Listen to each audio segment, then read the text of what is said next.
If one of the quadrocopter rotor blades fails to rotate, this may be due to a defective engine. To replace the engine, turn your quadrocopter around and, for safety reasons, disconnect the power pack and remove it. Use the screwdriver provided to remove the screw on the underside of the defective engine.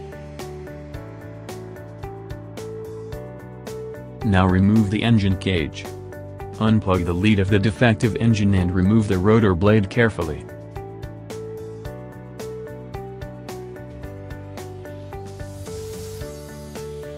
Then take the engine out of its mounting.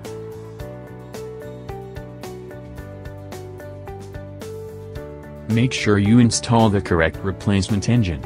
To this end, it is useful to compare the colors of the connecting lead.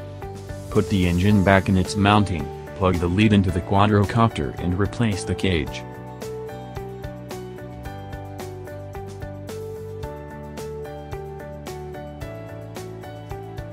Screw the cage firmly back together and attach the rotor blade.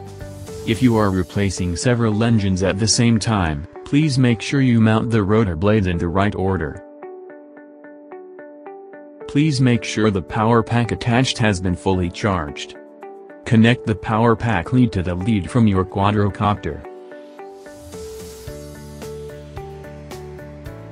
Test to ensure the quadrocopter is functioning correctly. We now wish you an enjoyable flight.